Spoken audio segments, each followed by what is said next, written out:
Air dry clay is amazing and it's fantastic for so many different craft projects. I'm Sarah from Red Rocking Bird and it's my aim to inspire your creativity. Air dry clay is a real favourite of mine and over here I share lots of ideas with you. In today's video I'm going to be creating some air dry clay sculptures. Some home decor face sculptures inspired by one of my last videos where I made these face sculptures out of pal tire for my garden. These are made using pal tire, but today I'm going to be making something very similar but home decor from air dry clay. When I make sculptures from air dry clay, I like to start with a base or an armature, and so in this case I'm starting with a piece of cardboard a little bit smaller than the size of the sculpture that I require. When you want to make your sculpture, you need to have a think about whether you would like to hang it up, have it as a standalone item, or lean it against something. I'd like mine to be supported by a base plinth, so I'm adding a dowel into the back of this, and then I'm going to cover my whole piece with tin foil, using the hot glue to do this. When working on a project like this, I like to plan ahead and work out each step. My sculpture here is going to be a little bit like a mask, but just that front part of the face as the sculpture. Using tin foil and hot glue, I can gradually build up the structure. Using this piece of recycled box, which is corrugated cardboard, it allows me to get that slight curve of the face. Here I've coiled a piece of the tin foil, and that's going to be like the brow bones. You can sculpt any design in this way, ready for us to add the air dry clay later. I make sure I cover the whole of the front and the back with the tin foil. When creating a design project like this, it's a good idea to look at reference as you go. Whether with something like this you might look in the mirror, or you might have some photographs, or you might have done a sketch that you can come back and refer back to, or search on somewhere like Pinterest for similar ideas. And use these for reference throughout your project. I've added in the nose, the chin and the cheeks, and I'm almost ready to add the air dry clay, but I just search and see if there's any missing bits, and here I have a bit of a dimple in the head, so I'm going to add a little extra tin foil into there, just so that we're not adding too much of a thick air dry clay on top of this. I'd like the outer rim of my design to be quite thin, so I went round pinching all of the tin foil so that I'm able to get that thin edge. I'm now happy with the overall basic shape of my design and can go in with the air dry clay. You could take a large chunk of the air dry clay and take a rolling pin and roll it out to the size of the sculpture, but I like to give mine a little knead first. I like to work mine in small sections and build up the sculpture as I go, and I love to use my hands to flatten and to make a flat piece of air dry clay to begin with. This way I can complete one section of the sculpture at a time and not feel rushed into having to complete the whole of the sculpture in one go. The tin foil accepts the air dry clay really well, and here you can see me just moulding it and sculpting it into place. This is definitely my favourite part of the process. You can just use your hands, get in there and really sculpt the shape you require, adding more clay as needed.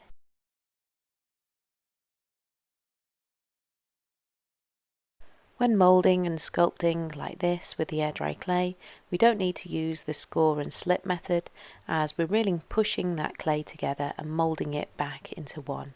So I use the score and slip method for making pots when we're not really sculpting and we're just attaching two parts together with the score and slip.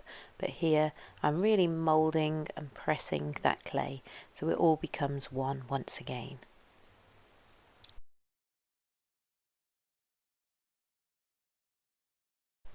As I said, you can use larger sections of air dry clay at one time if you wish, but I like to add these smaller sections and really blend and get a feel for what I'm designing at the time. Keep building up the design and really do enjoy the process. I absolutely love working with air dry clay. It's such a forgiving and lovely material to use, and if you find it hard to get something really realistic, why not go for more of an abstract sculpture?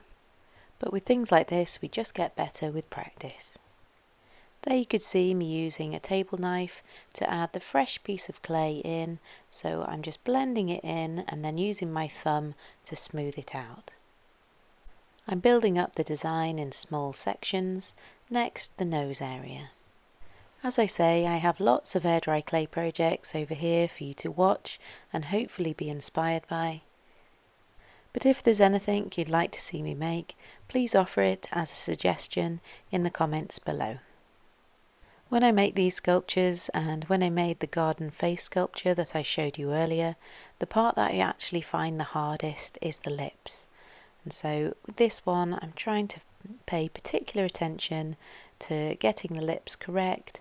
I mean, there is no really right or wrong. They can be, as I say, a little more abstract, and just sculpt them in the way that you can and just have a go and experiment and see what happens.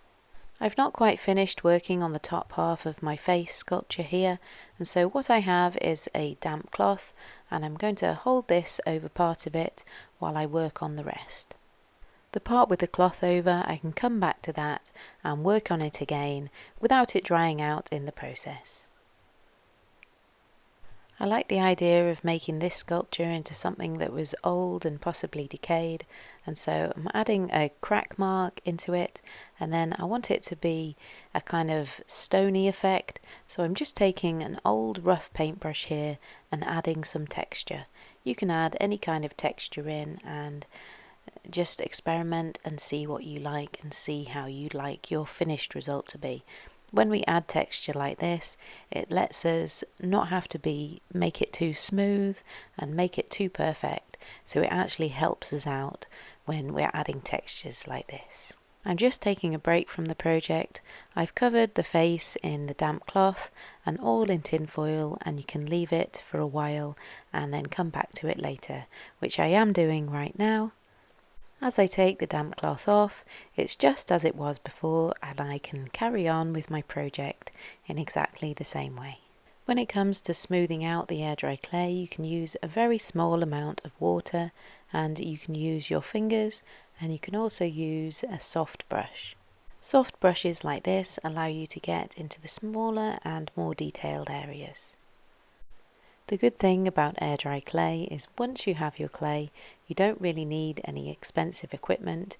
You can use your hands and use what you have around your home, and that's the way I like to work with it anyway.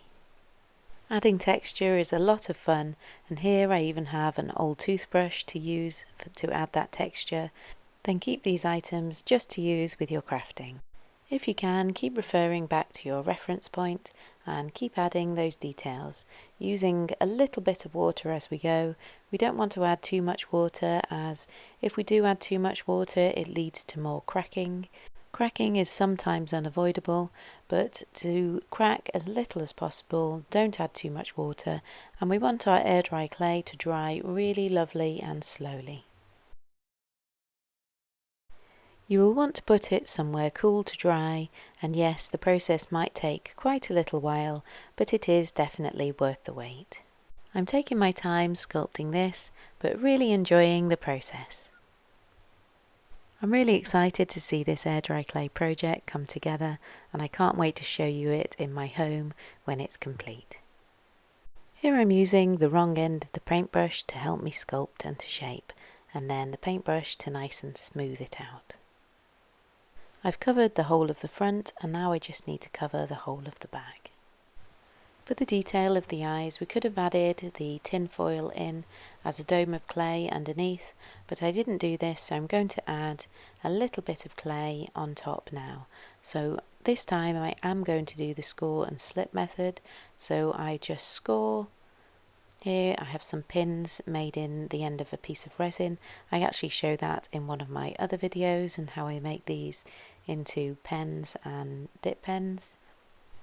So score both sides, add a little bit of moisture or slip, and then really press these in place, and then we're going to knit both sides together by really sculpting and pressing those two together, just like this. And then going in and smoothing everything out again.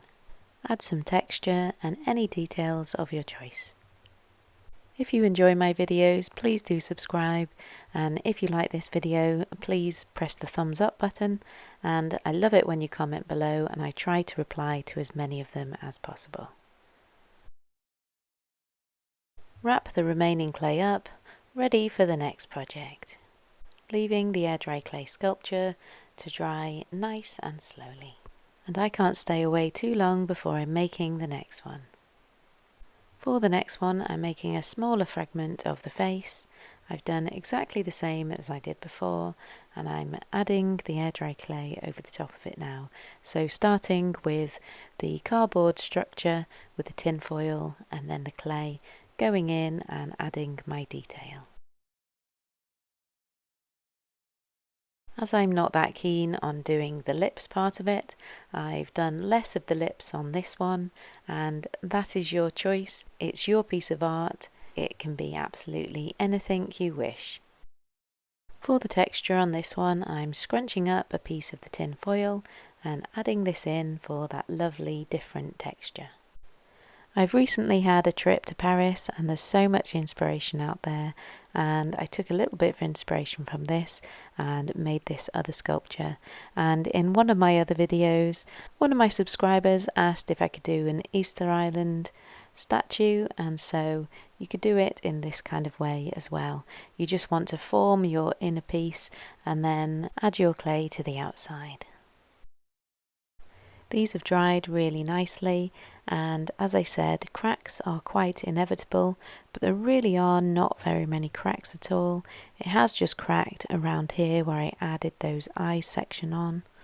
Once the clay is completely dry, to fix these cracks, I slightly dampen the crack and then get some fresh clay, and then you want to squeeze this into the crack. So you only want a tiny slim section of the air dry clay, fresh air dry clay, and then smooth this into the area and into the crack, and that should fill the gap. And then you let it dry once again, and you should have a non-cracked piece. So you have to do this in the areas that it cracks, and unfortunately yours might crack in slightly different places, but you just have to work with what we've got. To display these sculptures in my home, I've got some blocks of wood. I've cut them to the right size, drilled a hole in each, and I'm just going to sand them lightly down and stain some of them, and then you can put them together with a bit of glue, just like this. I'm painting this one white, and we'll soon see how they turn out. You can paint the air dry clay in any colours as you wish, or you could just add a varnish and a top coat just to protect the air dry clay from any dust and anything landing on it. This one I decided to paint like a grey stone with a mottled effect, and add the rods in and a bit of glue, and I think we've created something really beautiful. I absolutely love these for my home, and I couldn't be more pleased with them. My beautiful photos have been taken by Lucy Jane Photography. I'll put the link in the description below. Please take a look at her website. I really do hope this has inspired you to pick up some air dry clay and enjoy a project like this for yourself. Thank you for watching, and I'll see you in the next creative videos.